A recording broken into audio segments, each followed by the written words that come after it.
there's some proof that it can be done locally, and you can grow and build international partners and international, pathways and sales across the globe. So congratulations. Yeah, no, it's terrific.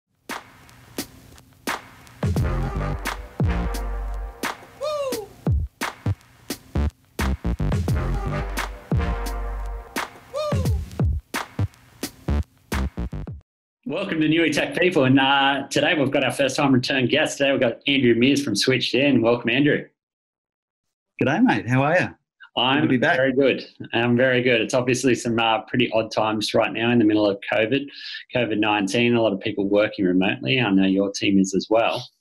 But I think there's a lot of negativity around at the moment, but we've got a pretty good story to tell with what's gone on with you and your team over the past couple of months. So I wanted to let the community know about that. So let's start with the exciting news of a couple of months ago now. I know we've had some success with SwitchDin and your continual growth. Do you want to let the community know about that? Yeah, no, look, we've had, end of last year was pretty exciting times. So we embarked on our Series A capital raise, I guess you call it. It's probably a late Series A in a classic sense. We've got a pretty well validated product and a good pipeline and, some really tier one customers. So we've been pushing it out as long as we can. And I guess in true knife edge, startup lean living, I think we closed the round with one pay run left in the bank. So pretty hair raising. We had a few options up our sleeve, but it was quite knife edge. But look, it went really well.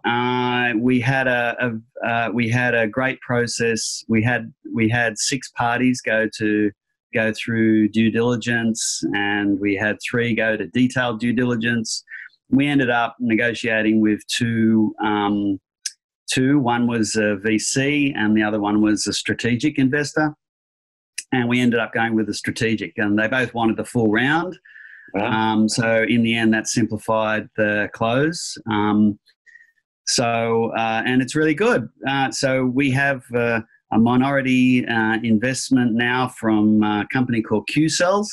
Yeah. Incidentally, we were raising $5 million, and that's really to drive us for the plan was to drive us for the next 18 months, but I think given the COVID impact, we're probably going to stretch that out a bit longer. And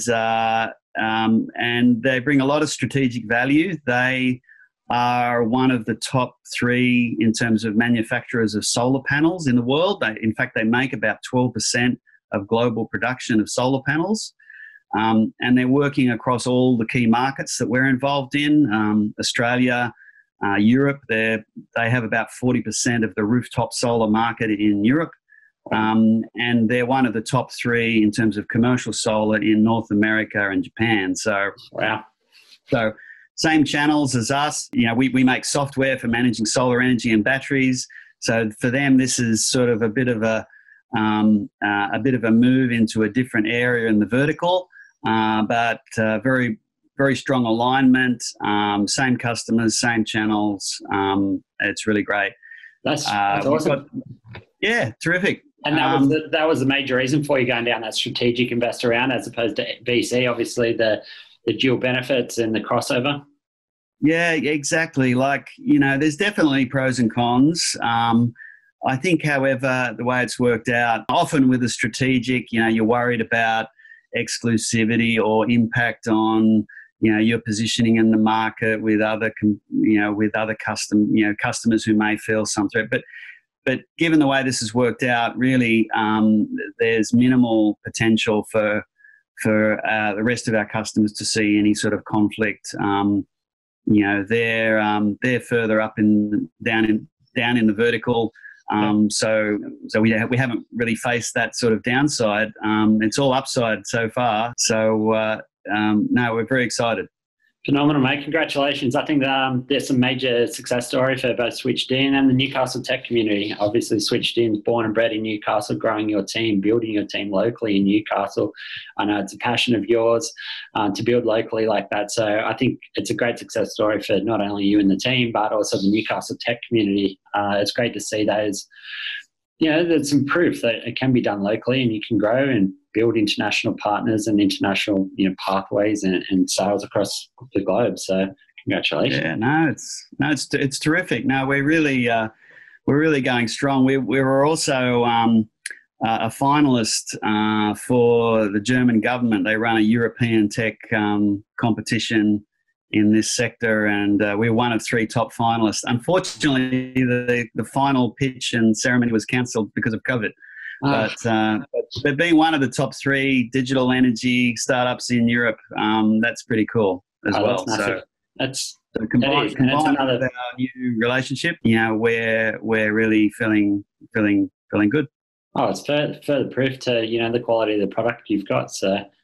Yeah, I guess more and more of that, people recognising the quality of the product that you guys are turning out, it just helps your continual growth and the story of SwitchDin. Yeah, and all out of Newcastle. So. Yeah, it's all out of Newcastle, and the team that you're growing here, it's actually been there's a lot of confusion in the market and a lot of uncertainty regarding especially hiring teams and building teams through COVID. And I know firsthand that, you and the team have been building both not only interviewing remotely, but onboarding remotely over this during the COVID, what your team's working remotely, but had some success in both interviewing, getting people to sign the contracts and onboarding remotely. How's been that process on your side? Yeah, well, it's we've been. It's a bit more than we expected. So I guess the biggest impact for COVID for us was a shift in our priorities. So we've really pulled back on any of our investments around go-to-market. We've decided to focus on, bring forward some of our development pipelines. So basically more hires in our engineering than we planned, and all our engineering teams in Newcastle. So that's a bit of a bottleneck in itself. But fortunately, having closed the round in January, we're in a really good position to be hiring, and I guess we can offer some good security for others compared to other opportunities in the market. So we've had some really fantastic candidates come through. Onboarding's been a challenge, and I've just had to really bite the bullet, and it's not going to be as efficient as or as personable as otherwise. But I guess in the same vein as the whole remote thing, it's all about hyper communicating.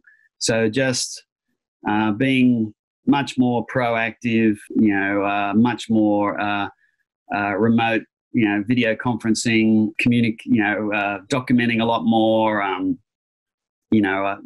Trying to be as hands-on as possible to compensate for all the innate communications that would happen if you're all sitting in the same office. But yeah, it's been hard. It's intense. It's been really intense. It has been, but I know some of the candidates we've been working with together that have been onboarded successfully. The process has been spoken about really highly. They've felt that it's been a smooth process, that they feel like they've got to know people and got to know the company and the processes well. What sort of technologies have you been using to help facilitate that? Well, yeah, look, it's forced us to become a little bit more intentional with our onboarding. So we've definitely, we've created an onboarding pipeline, and that often involves just getting people to spend more one-on-one remotely time together. So it fits very much with our culture anyway. Even when we interview people, we get them to sit with different members of the team, for half an hour or so, and just look over their shoulder and work on things. And so really the job of bringing people on board is responsibility of the team. It doesn't fall on one individual person. We haven't brought any particular tools to bear for that.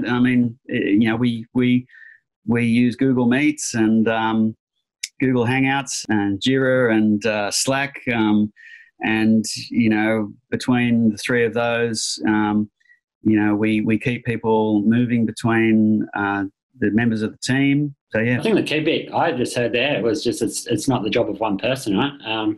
It's a job of multiple people to be influencing that onboarding process and influencing how people feel during that first couple of weeks as well. So I think that's probably the key piece of advice I heard there. It's, as you said, the technologies, everyone's got access to either email or Slack or both. Everyone's got access to, to the documents they need via a Jira or some form of, cloud platform. And then video technology, whether you're using, Google Hangouts, Zoom. Some people maybe still using Skype, but if you've got access to those sort of technologies, you can really try to. It's not as efficient as normal, but you can try to overcome those hurdles. Yeah, look, I have been evaluating some sort of HR management type tools. Yep.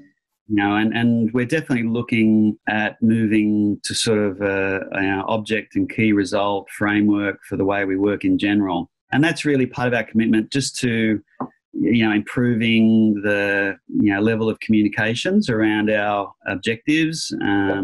But yeah, having people share the role for us, our culture, it's really all about teams of teams. Everyone, it's a pretty collegial environment. We're really anti-silo.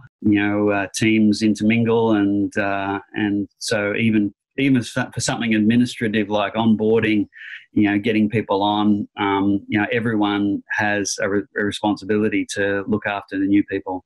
Yeah, that's great. I think it's a success story, just the fact that you are onboarding during this period, the fact that you've undertaken that, you've successfully onboarded people and their feedback's been positive, because that's the best measurement tool at the end of the day, how those actual candidates feel once they've joined the company, making sure that they feel a part of the team. So I congratulate you on that, because I know it's a very real challenge. I think you acknowledge it's not as efficient as normal. I don't think you can replace that face-to-face time. That is really difficult, but you're obviously tackling it and doing it as best you can and having some success. So congratulate the team on that. So well done. Great. So the sort of two key points I wanted to share with the community today is obviously the closing of that Series A round and the fact you are onboarding remotely. I think both success stories in a time where there's a lot of negativity around that year. Business, maybe not business as usual, but you're continuing to find a way to move forward, and congratulate you and the SwitchDin team on that. Yeah, great. Thanks. No, it's it's a hard time.